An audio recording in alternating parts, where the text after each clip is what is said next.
আসসালামু আলাইকুম প্রিয় বন্ধুরা, আশা করছি তোমরা যে যেখানে আছো সকলেই ভালো আছো। আলহামদুলিল্লাহ আমরাও ভালো আছি। বন্ধুরা দেখো, এখানে টাটকা মোয়া মাছ নিয়েছি, আর পুঁটি মাছ আছে, আর কিছু খলসা মাছও আছে। তো এই মাছগুলো টাটকা থাকা অবস্থাতেই বেছে নিব, কারণ এখন প্রচণ্ড রোদ উঠেছে আর গরম পড়েছে। মাছগুলো কিন্তু তাড়াতাড়ি না বেছে নিলে নরম হয়ে যাবে। দেখো মাছগুলো কতটা টাটকা। তো মাছগুলোকে আমি বুবি আর আমি মিলে বেছে নিব।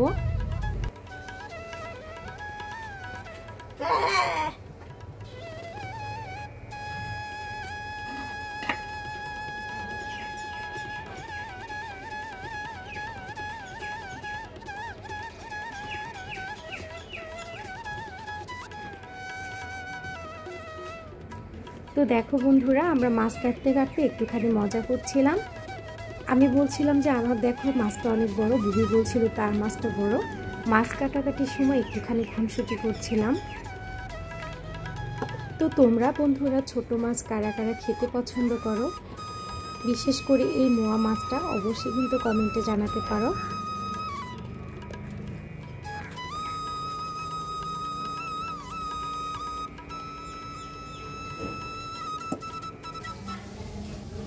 বন্ধুরা আজকের এই ময়া মাছ বা ছোট মাছ বা খুচরো মাছ বা চুচড়া মাছ, যেটা নামেই তোমরা যেটা চেনো না কেন, অনেক জায়গায় আছে অনেক নামেই অনেকেই ডাকে, কিন্তু এটাকে আমরা ময়া মাছ বলে থাকি। সেই ময়া মাছটা দিয়ে এই চিচিঙ্গাটা রান্না করা হবে। এটা রংপুরের দিকে কিন্তু এটাকে দুধকুশি বলে, বাট আমাদের এইদিকে শ্বশুরবাড়ির এইদিকে এটাকে চিচিঙ্গা বলে। তো চিচিঙ্গাটাকে কেটে ধুয়ে বেছে নিয়ে আসলাম।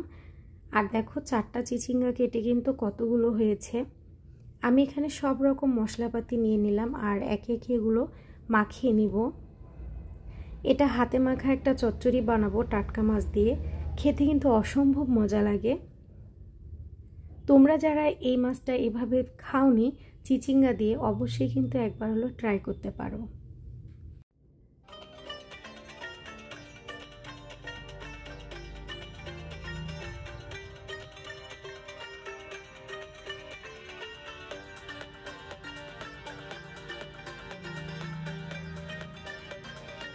এর মধ্যে এখন আমি লবণ দিয়ে দিচ্ছি। লবণটা কিন্তু দেওয়ার সময় বন্ধুরা তোমরা একটু বুঝে শুনেই দিবা, কারণ এটা হাতে মাখা তরকারি, এর মধ্যে আর দ্বিতীয়বার লবণ দেওয়া যাবে না। এখন একটু হলুদ গুঁড়ি দিয়ে দিলাম, আর একটুখানি জিরে গুঁড়ি, আর একটা তেজপাতা, আর একটুখানি লঙ্কা গুঁড়ি দিয়ে দিলাম। আমি কাঁচা লঙ্কা ব্যবহার করব, তাই এখানে শুকনো লঙ্কাটা কম ব্যবহার করলাম। আর দিয়ে দিলাম রসুনের কোয়া। এখন আমি এর মধ্যে দিয়ে দেবো কাঁচা লঙ্কা কুচি আর পেঁয়াজ কুচি। তারপর তরকারিটা কিন্তু আমি সুন্দরভাবে হাতে মাখিয়ে নিব। এই তরকারিটা যত মাখানো যাবে, মানে সবজিটা, তত কিন্তু সফট হয়ে আসবে, আর কিন্তু এটা থেকে পানি ছাড়বে। দেখো জায়গাটা যেহেতু ছোট হয়ে গিয়েছে, কিন্তু এখানেই হয়ে যাবে। আস্তে আস্তে মাখতে মাখতে কিন্তু এটা অনেক অংশে কমে যাবে, আর এটা অনেক সফট হয়ে যাবে।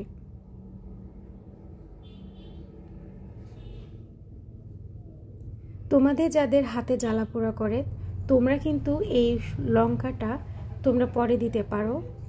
শুকনো লঙ্কা এবং কাঁচা লঙ্কাটা বা মরিচ তোমরা এটা পরে দিতে পারো, তাহলে কিন্তু হাত জ্বলবে না।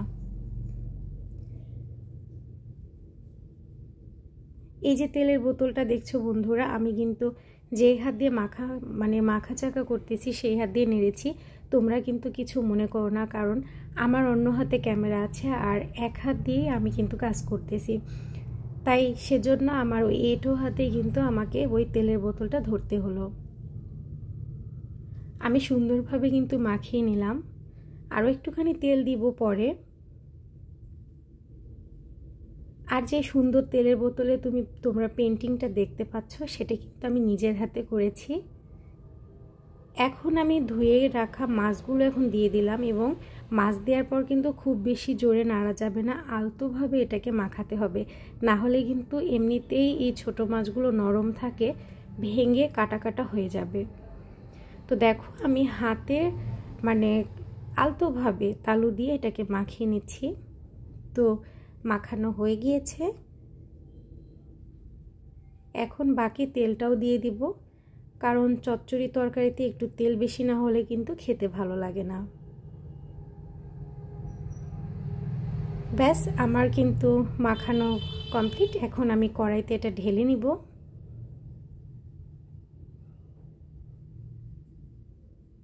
তো এখন চুলোতে উঠিয়ে দিব। এখন হচ্ছে মাটির ঢাকনাটা দিয়ে আমি ঢেকে দিচ্ছি।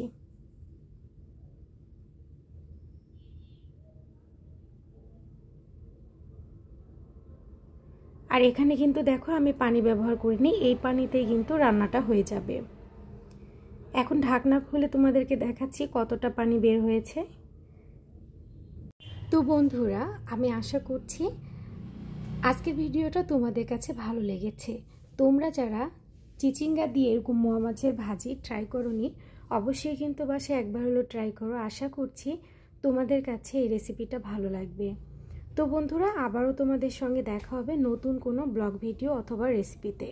সে পর্যন্ত তোমরা ভালো থেকো এবং সুস্থ থেকো। আর বন্ধুরা, আজকে যারা তোমরা নতুন আমার ভিডিওটা দেখছো প্রথম, অবশ্যই কিন্তু আমাকে সাবস্ক্রাইব করে একটু সাপোর্ট করো এবং একটা সুন্দর কমেন্ট করে যেও, যাতে আমি নতুন ভিডিও তৈরি করতে উৎসাহিত হই। সবাই ভালো থেকো। আমার তরকারিটা কিন্তু অলমোস্ট ডান, আমি নামিয়ে নিলাম।